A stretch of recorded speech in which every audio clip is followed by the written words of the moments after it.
on your mobile phone and on all social media platforms. Jambo Radio. Hello, hello, hello, and welcome to another mind-bending episode of The Science Show with Dr. Dada on Jambo Radio Scotland, broadcasting from the city of Glasgow. On this show, as you know, we dive into the cosmos of knowledge and explore the fascinating wonders of STEM. And today, we're embarking on a journey into the captivating, often mysterious and always remarkable world of quantum technology. And that's why the topic today will be, when every photon counts, can quantum sensing unlock new realities? So can quantum sensing unlock new realities? And that will be the question of the week. Well, I'm your host, Dr. Adetunmise Dada, and don't forget you can listen to us on DAB. So whether you're in the car, whether you're in the garden, you can catch this show on air. And you can also listen and watch us at jamboradio.co.uk. So we invite you to follow the Jambo Radio Scotland channel on YouTube for access to episodes and updates on the show. So what are we going to be covering today on today's episode? Well, as usual, we'll be starting with the science news highlights. And then after that, we'll be having an interview, an in-depth interview with our guest, who happens to be, you guessed it, a quantum maestro. And of course, he will be explaining to us how photons work, how detection of photons work, and so on and so forth. So that's something to look forward to. And to conclude the show, of course, as usual, we will enjoy some science jokes. So that's something to look forward to as well. So please stay tuned and do not touch that dial. So let's begin with today's show. Before we go into the news highlights, we'll be introducing our guest. Today we have with us in the studio our guest. His name is Professor Robert Hadfield. And he's a master of photons, if you like. He's a crafter of nanoscale wizardry. That's how we like to say it. He's a man who spent his career traversing the bewildering corridors of quantum photonics, probing the boundaries of our understanding and giving shape to some of the most advanced technological concepts of our time. And I'm thrilled to introduce to you Professor Hadfield. Hello, Robert. It's nice to have you with us. Well, thank you for inviting me. It's a pleasure to be here. Great. It is our pleasure indeed as well. Currently, Professor Hadfield is based at the University of Glasgow. He heads the Quantum Sensors Group, and this group, altogether with collaborators, are pushing the boundaries of what we can achieve with quantum technology.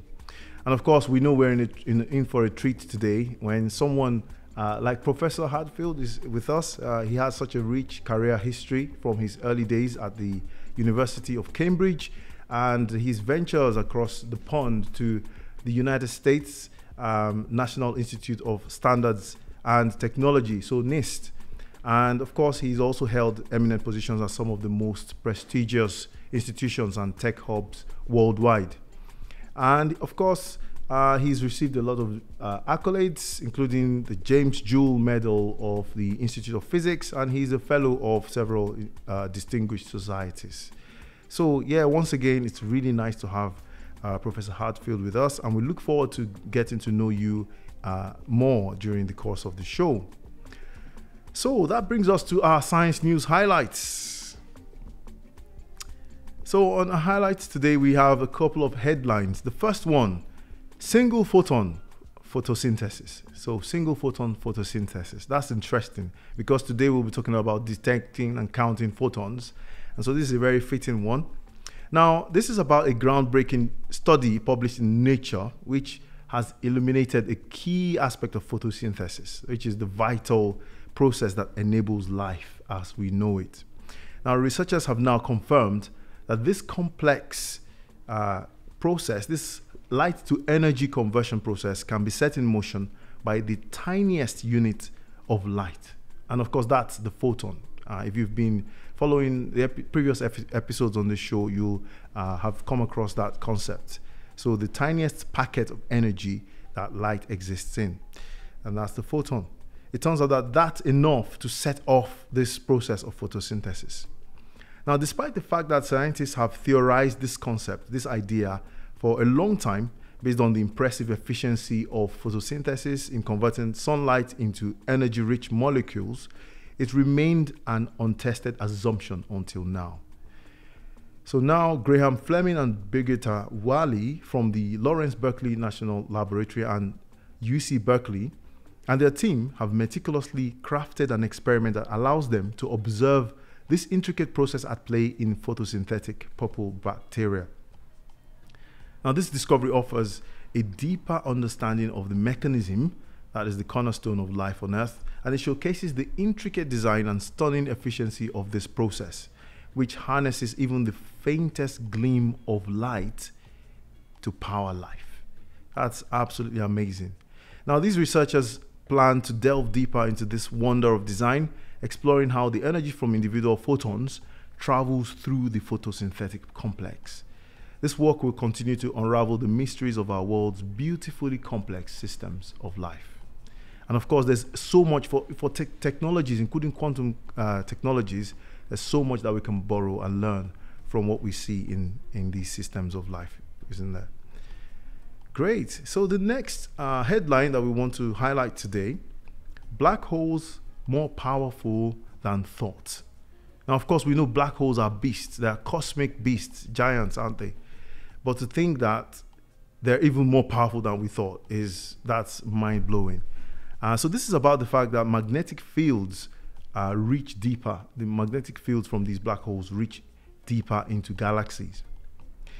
Now, if you picture this, there's a supermassive black hole right at the heart of a galaxy, pulling everything into its deep, dark, insatiable maw. But there's more to this cosmic giant than meets the eye. Now, research from the Stratospheric Observatory for Infrared Astronomy, or SOFIA, has shown that black holes might wield an even larger influence on the galaxies around them than previously thought. These supermassive black holes have what we call jets. These are streams of matter that they shoot away at near the speed of light. And some of them have more powerful jets than others. Now, a team from Stanford University's Kavli Institute found that radio-loud galactic nuclei, that is some of these cosmic giants, these supermassive black holes that have radio waves associated with them, and they happen to be those with powerful jets. They also possess a toroidal or donut-shaped magnetic field. And they've also found that this magnetic field seems to aid in energy transfer, pulling in more matter from the host galaxy to feed the black hole. So that's really interesting, because previously we focused on gravity as the main force influencing these black holes. But this research suggests magnetic fields also play a crucial role. And thanks to these fields, black holes can affect not just nearby matter, but reach even further into their host galaxies. So our understanding of black holes and their influence just got a whole lot deeper and more complex.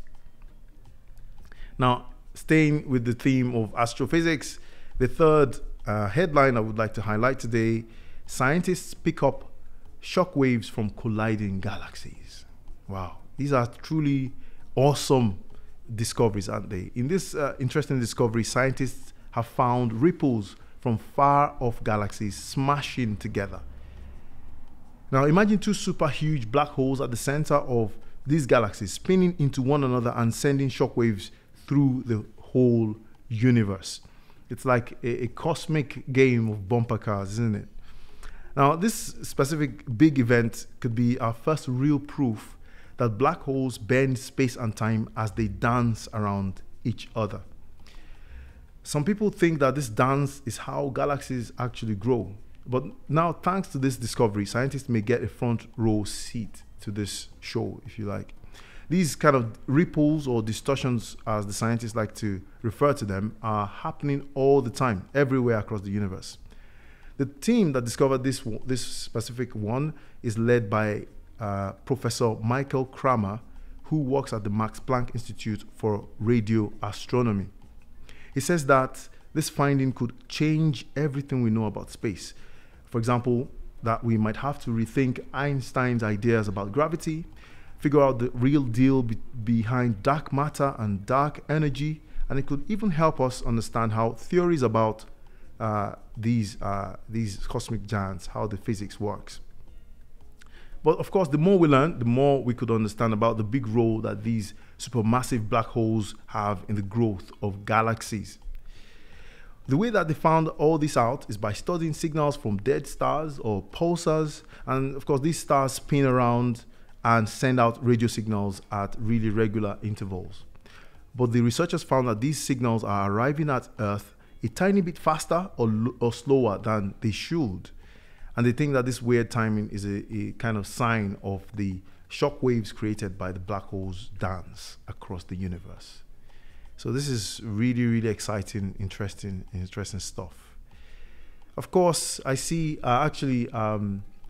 your mug here says dark matter. So of course, this is something that we all find fascinating and enjoy to hear and speak about. But again, today we'll be talking and speaking with our guest, Professor Hadfield. And the first part of our chat with Professor Hadfield will be just really getting to know him personally. And again, we're really delighted to have you here, Professor. And as we dive into your journey, we would like to hear from you. Could you please tell us about your earlier years in your career? What were some experiences growing up that perhaps hinted at your future fascination with quantum technology and photonics? Oh, well, thank you for inviting me again. So, yes, it's a funny thing. I mean, I suppose I enjoyed science and maths at high school, but I didn't really. I think I have a school report from my high school chemistry teacher who said that, well, Robert clearly isn't a practical scientist. So I think I've improved my skills since that assessment. But yes, I mean, when I first went to university, I was doing natural sciences and physics, and I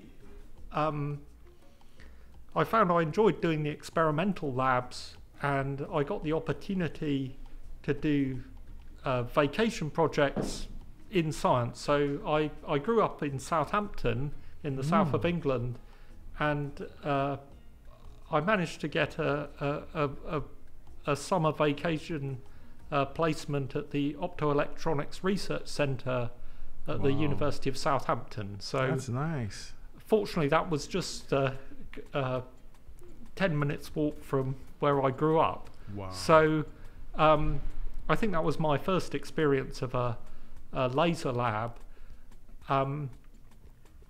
But in my final year as an undergraduate, I started working on superconductivity. So at that time, high temperature superconductivity was a hot topic, and there was a lot of research activity in the UK and around the world in that area. So I did a final year project on that, and then I was fortunate to get a scholarship to spend 1 year in Germany, and I went to a research lab at a research centre in Jülich, so that's near Cologne in western Germany. And at that time there was a leading group in electronics based on high temperature superconductors. I see. So that was a challenging topic, but I learnt a lot of research skills there. And I suppose when I first moved to Germany, I was interested in actually doing a PhD there, but that seemed to be a difficult path. So I decided to apply for PhD positions back in the UK. So I ended up going back to Cambridge and working on low temperature superconductor materials. So I did, and at that time I was using a tool called a focused ion beam to sculpt nanoscale structures in superconducting materials. And if you have a weak connection between two areas of superconductor, this is called a Josephson junction. Yep. And So you can have tunneling of the paired electrons between the two areas of superconductor, and this has some special properties. And in particular, if you shine microwaves on the Josephson junction, then it gives voltage steps at discrete voltages which only depend on fundamental constants and the microwave frequency. So you can relate a frequency, which can be very well defined relative to an atomic clock, to a voltage. And this is how I ended up collaborating with the US National Institute of Standards and Technology. So at that time they were trying to build a device called a Josephson voltage standard, and this has become the established method for defining the volt that we use for everyday electronics relative to the precise frequency from an atomic clock. Wow, that's interesting. So during my PhD, I had this link to this lab in the US, and because I got to know the people there well, I had the opportunity to join them as a postdoctoral researcher after my PhD. And so I spent 4 years in Boulder, Colorado, which is really a beautiful place. And I got to really expand my scientific horizons. So I was originally recruited to work on a NASA project for high temperature superconductor detectors for astronomy, and I guess the proposal there was to build a detector for the far infrared which could be sent on a space probe to look for water on the moons of Jupiter. Nice. And actually these missions, which 20 years ago were just an idea, there are a number of missions now being launched. So I think the ESA JUICE mission, for example, which are really going to accomplish this goal. But anyway, the project I worked on, after about a year, I moved into a new area of single photon detection with superconductors. Nice. And that was a completely new topic at that time.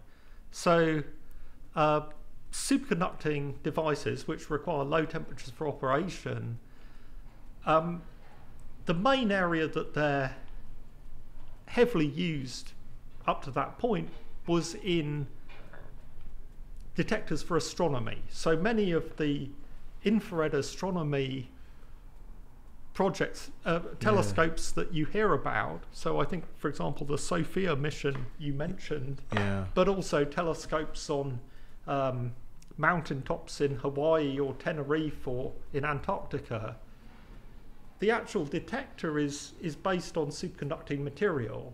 Wow. Because when you're looking at the background of outer space, the background is a few degrees above absolute zero, and you can pick out the signatures of stars and echoes of the Big Bang and so forth.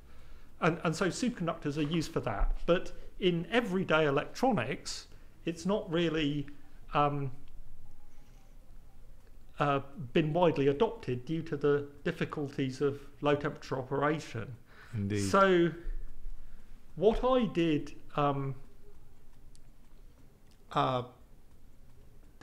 during my project at NIST was we used superconducting single photon detectors in a new application area, which is quantum cryptography.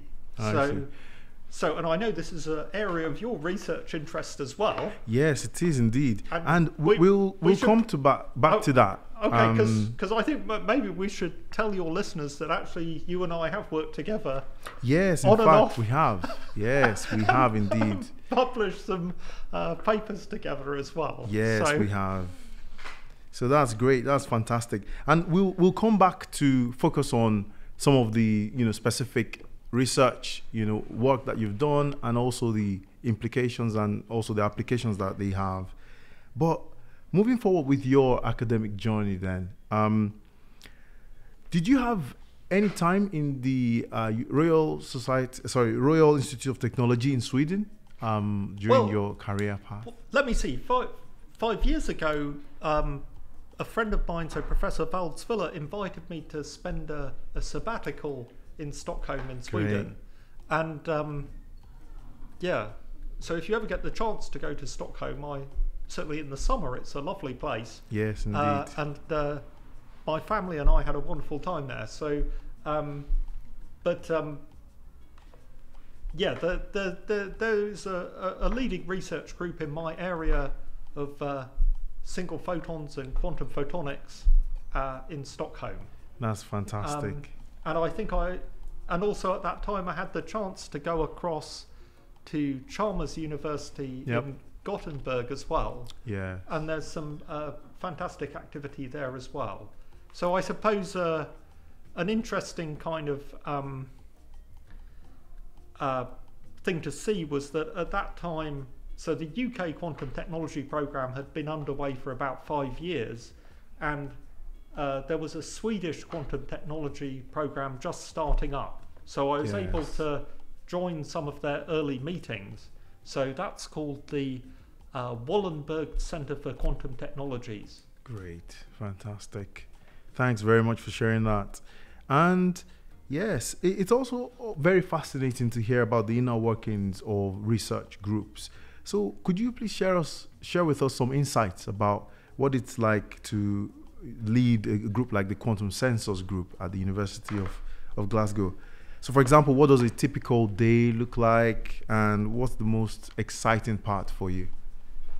Oh, well, that's a really good question. I mean, I feel, although I've been leading my own research group for almost 15 years now, I mean, I feel I'm learning all the time, and there are always new challenges and things that we could be doing better. So I suppose, and also the team of researchers I work with, that is changing all the time. Indeed. So new students come on board and they are interested in different topics, and they have different backgrounds and different skills. And I suppose in one way you could look at it is like you're managing a football team, that you have some enthusiastic young players. Some of them are already very skilled, some of them are beginners, but you have to get them working together. And well, on the one hand, we're trying to genuinely do some world-class science, but at the same time, we're trying to train the next generation of researchers and make sure they can progress in their careers, whether they choose to continue in research or if they want to get jobs in industry. I mean, my job is to support them for the next stage of their careers. Yes, that's fantastic. It's nice that you mentioned that, because there's that balance, isn't there, between the training aspect and the actual sort of delivery of world-class, world-leading research side of things. Yes, and I think I suppose I've worked in different environments in my career. So I've worked at universities in the UK, but also national labs in Germany and in the US. And the environments are slightly different, because typically at the university there are more students in the lab, but in terms of doing experimental research, you don't necessarily always have an unlimited budget for equipment. True. Whereas at national labs, there are very experienced staff members who've really spent their whole careers in the lab, so they are absolute experts in the area. But at the same time, and they also have access to unique equipment, but there's typically not as much manpower in the lab. So there are differences between those environments. Yes, indeed. And of course, having received a lot of recognition for your work and several prestigious awards and fellowships. Behind all these achievements, of course, there are usually sources of inspiration. Could you share with us, has there been a specific moment or encounter that significantly impacted your dedication to this field? Or maybe a person, perhaps? Well, let me see. I mean, I think in high school, one reason I chose to study physics was that I did have an inspiring physics teacher. So Lawrence Herdklotz was my physics teacher in high school, and he was certainly an outstanding teacher, and I think that influenced my decision to choose physics rather than other topics for university. Interesting. But also, I think in my time at NIST in the US, so my project leader and mentor was a researcher called Sewu Nam. Oh, I know him, yeah. At the time I joined him, he was a newly appointed staff member. I see. So together we built up that area, and now he leads an internationally recognised group at NIST, which is at the forefront of the field in many ways. But I think it certainly shaped my attitude towards how to do cutting edge research, but also how to build a research team and get people working together effectively, and also how to make the most of opportunities for scientific collaboration. I see. Because I mean, I think something we both enjoy about science is it's not just you on your own. Yes. Doing experiments in secret. We have collaborators and friends across the world. Yes. Who we work together on topics, and we share our expertise and capabilities, and this is really how we can accomplish real advances in science. So I think in my career I've collaborated with other scientists in dozens of countries across the world, and wow. That's a very rewarding aspect of a career in science. Yeah, absolutely. So it's so many levels of inspiration, isn't it? At all levels. That's really nice. Thanks for sharing that with us.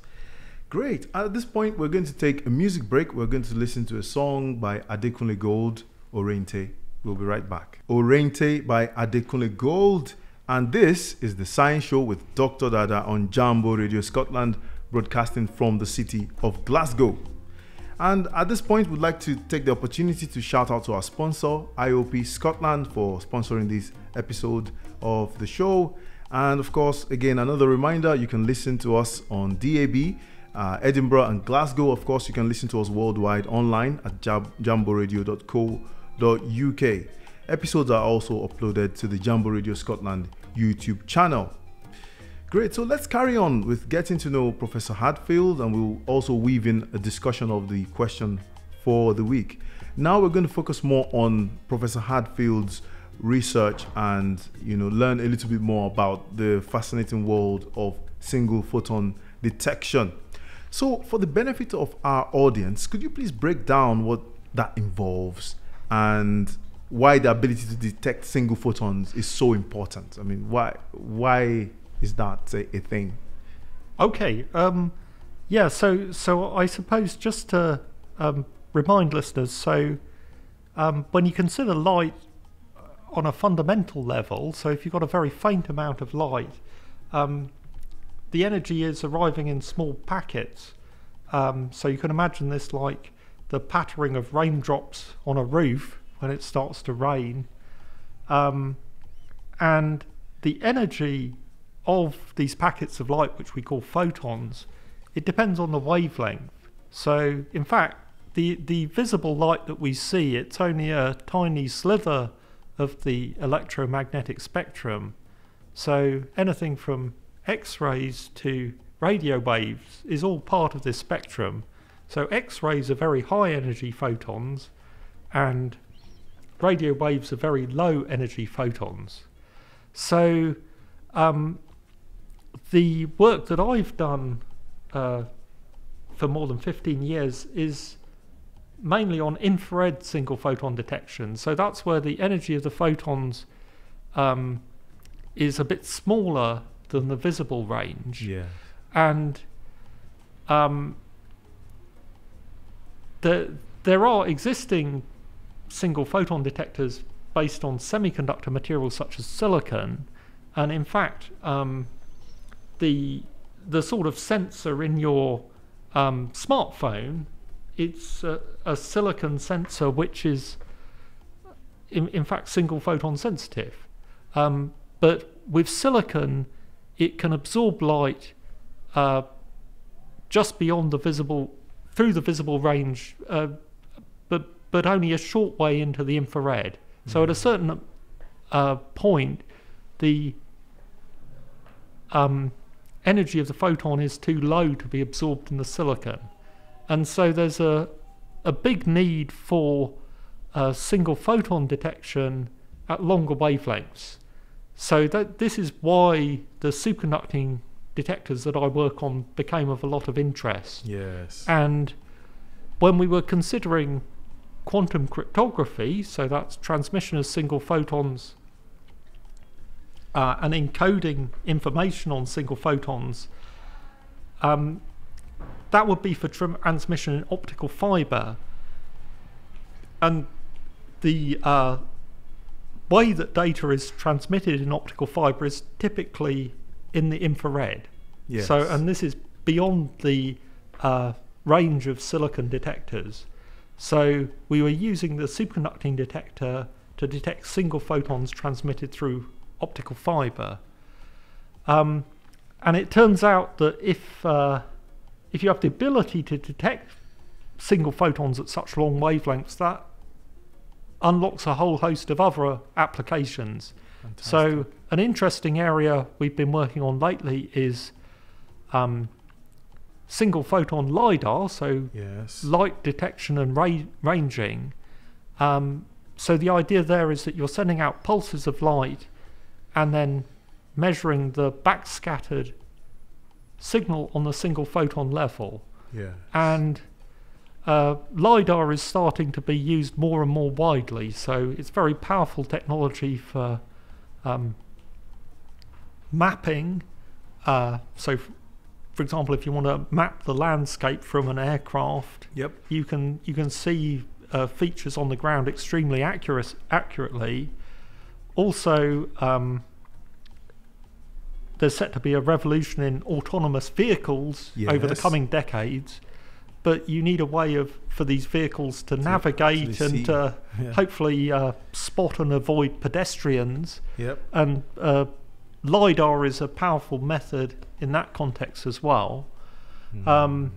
Also, there are requirements for example, tracking satellites overhead and avoiding space debris. So Yep. the orbit around the Earth is getting more and more crowded with Yes. satellites. Yeah. And Indeed.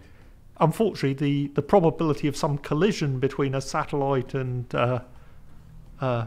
space debris, Yeah. that could be a catastrophic event, and so it's becoming more and more challenging to avoid that. So methods of tracking objects in orbit are really important. And also, with single photon detection, we're starting to look at completely new application areas. So the reason I have this Alps mug Yep. is one of my group, Devendra Kumar Namburi.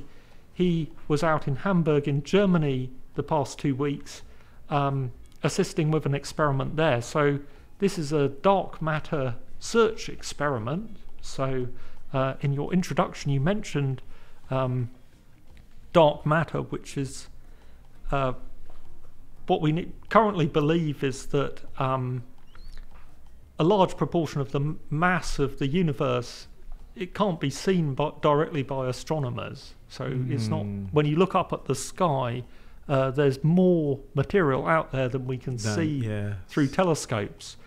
And there have been efforts over the past decades to find different kinds of particles which could explain dark matter. Yep. And I guess the first generation of experiments looking for particles such as WIMPs haven't been successful. And so there's a new round of experiments just starting looking for lower energy dark matter candidate particles. So this ALPS experiment, the any light particle search, is looking for particles known as axions.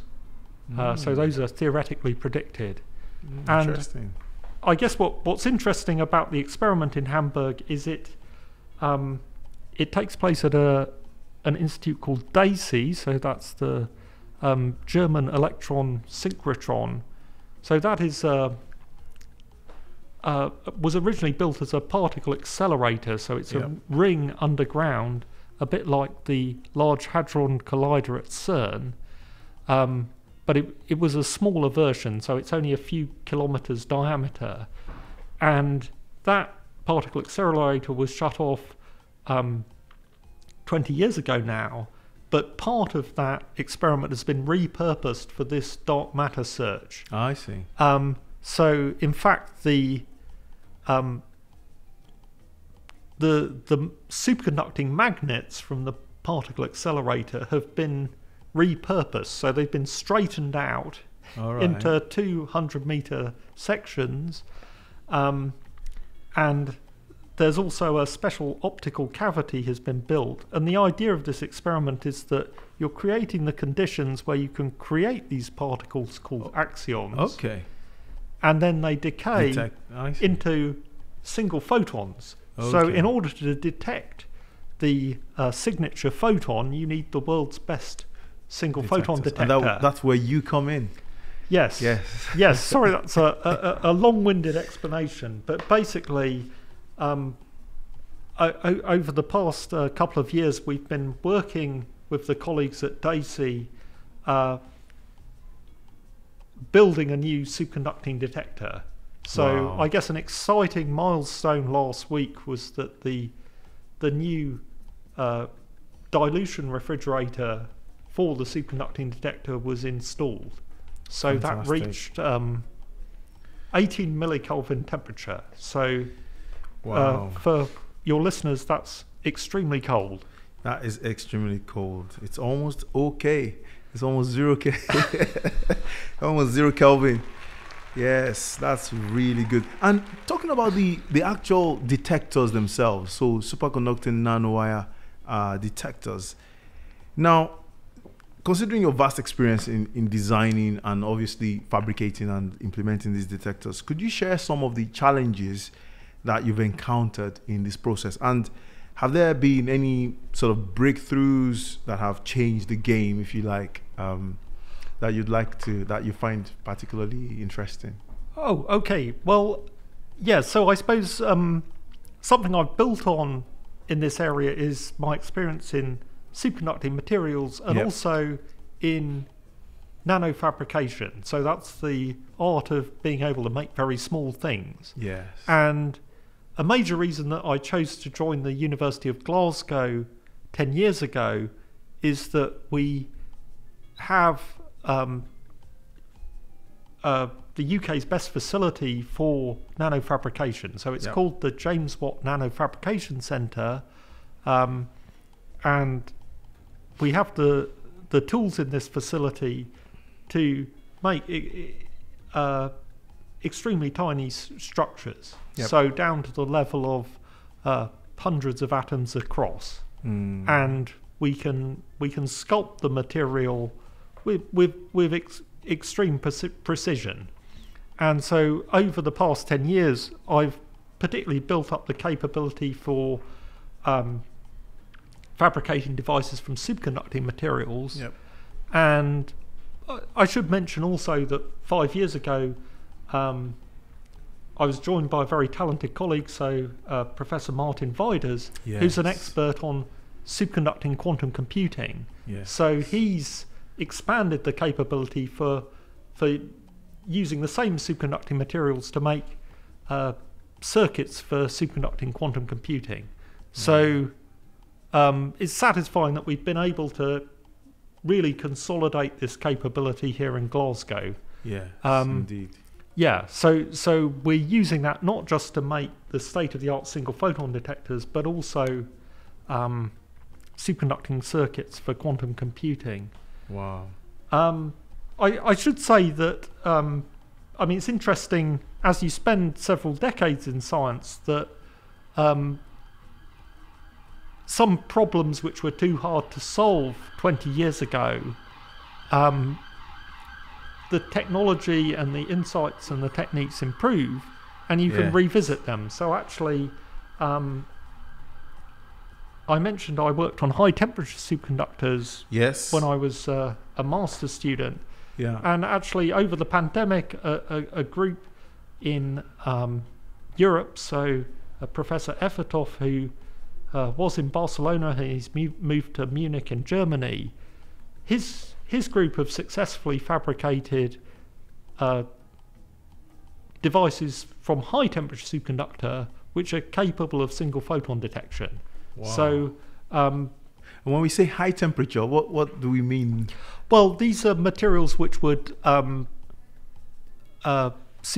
up to about 90 Kelvin, so 90 degrees above absolute zero, whereas the metallic materials I work on, such as niobium and niobium nitride, those superconduct typically at about 10 Kelvin, so 10 degrees above absolute zero. Yes. But I suppose something which is difficult for people outside the field to appreciate is that it's significantly easier to get to 100 Kelvin versus a few Kelvin. Exactly. And the footprint of the cooling that you need is dramatically different. Yeah, it's not linear, is it? It's no. So if you could have a superconducting device operating at a higher temperature, then you could really have something the size of a coffee cup to enclose your detector. Whereas at the moment, the refrigeration systems required for my detectors, it's the size of a filing cabinet. Yes, but things, it's really exciting to see things change, isn't it? To see capabilities increase and improve. Yeah, but actually, an interesting point is that I think if the cooling technology could be shrunk down, that would make a dramatic difference. Absolutely. So and there aren't fundamental reasons that we couldn't shrink the cooling down. So I think that's an important area for development. Yes. Is there an advantage of the metallic materials over the sort of new generation of superconductors? Well, okay, so I suppose in the history of superconductivity, it was first discovered more than 100 years ago in Leiden in the Netherlands, and the Dutch professor who discovered superconductivity, he was the first person to liquefy helium, which liquefies at 4.2 Kelvin. Yes. And the key experiment he did was that he made a wire out of mercury and cooled it down to 4.2 Kelvin, and the resistance disappeared. So mercury is not a very practical metal to work with. It's liquid at room temperature and it's toxic. But it turns out about half the elements in the periodic table at a low enough temperature will superconduct. So certainly metals like lead and tin superconduct. And in the 1960s and 70s, I believe IBM had a major program on superconducting electronics with lead and tin based materials, but they're not very rugged. So if you cool them down to low temperature and warm them up, then typically the devices, so the chips which have been fabricated with huge effort, they would typically fail after a few thermal cycles. Yes. And in the 1980s, a big improvement in materials was the use of niobium and niobium nitride. So niobium is a metal which is very hard, so it's known as a refractory metal. So actually, if somebody calls you refractory, it's not necessarily a compliment. It means you're kind of a difficult person.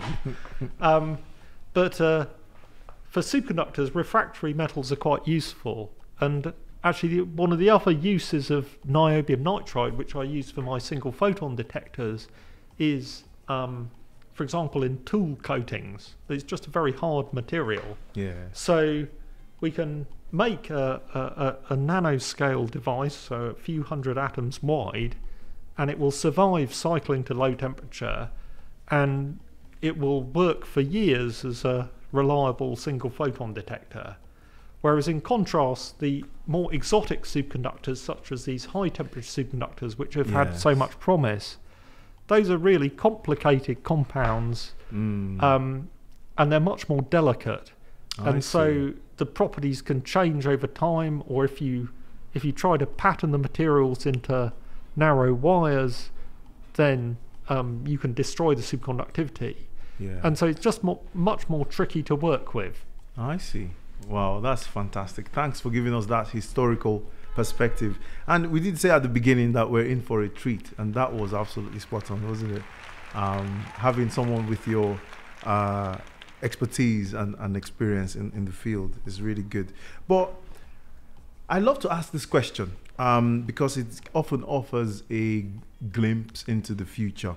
So the question is, what's your kind of moonshot in quantum technology? If there were no limitations, what would you most want to achieve in this field, or discover even in this field of this business of counting photons? Well, yeah, I mean, that's a really nice question. I mean, I think what I've enjoyed most in my career in science and technology is to be able to deliver some technology which makes a difference in other scientific fields. So certainly I found it rewarding that we can use our expertise in superconducting devices and apply it in completely new application areas. So certainly in quantum cryptography, it was a big breakthrough to introduce the superconducting detectors, and now that is a technology which groups and companies around the world rely on. But there are lots of emerging areas where I think the superconducting detectors can make a big difference. So I'd love to have the opportunity to deploy the superconducting detector, for example, as a ground station for satellite tracking or satellite communications. I've been involved in an exciting project called Breakthrough Starshot, which is an idea for sending chip-scale spacecraft to the next star system, so Proxima Centauri. And well, there are a number of mind-blowing engineering challenges there, but if you're able to get a chip-scale spacecraft which would survive the journey to Proxima Centauri, and to take a snapshot of that star system with maybe exoplanets which could support life circulating. A question is, how do you transmit the data back? And so what we envisage is having the chip-scale spacecraft would have a laser or light-emitting diode which would pulse and transmit data back. And even if with the best optics, that light beam is going to spread out to a huge size by the time it comes towards Earth. So actually the beam diameter is going to be about the size of Jupiter. And so we need the world's best single photon detector to capture that. And what what we would ideally like to have is to have an array of these detectors in space, ready to capture this signal. Yeah. And the superconducting single photon detectors are the leading candidates for this very ambitious proposal. Absolutely, that's fantastic. Thanks for sharing that with us. There's so much we could talk about, but time flies, doesn't it? Time really flies. But lastly, I think it would be nice to hear something about your involvement with Quantic and the Quantum Communications Hub. Could you share something with us briefly on that? Could you tell us more about these initiatives and their contributions towards quantum technologies, for example? Yeah, so a big boost to our whole area in the UK has been the UK National Quantum Technology Programme, which got underway in 2014. And so 4 quantum technology hubs were established across the UK. So the University of Glasgow leads the Quantic hub. And I've been involved in that since the beginning. So it's been an opportunity to collaborate with expert colleagues at different UK universities, but also establish closer links with industry who would benefit from this. Yes. So, I think particularly a reason that Quantic was supported was that in Scotland there's a thriving photonics industry. So for listeners, I mean, photonics is the use of technologies like lasers and optical fibres and imaging systems, and that's actually as large a part of the UK economy as pharmaceuticals. And the Quantic Hub in particular had the goal of applying quantum technologies such as single photon detectors in near-term imaging and sensing applications. Yeah. And so it's not as far off a goal as, for example, building a quantum computer, but it's something which can deliver near-term benefits, and I mean not just products which can be manufactured for profit, but also technologies which will hopefully improve people's lives. Yeah. And I think we're starting to see the benefits of that from our work, which we started almost 10 years ago. That's fantastic. Great. Thank you very much for that. And well, to conclude, maybe we could enjoy 1 or 2 jokes, science jokes. Do you have any that you'd like to share with us, or should I start? You first. Okay, I'll go for it then. So there's one here that's about superconductors. So why was the superconductor expelled from the protest?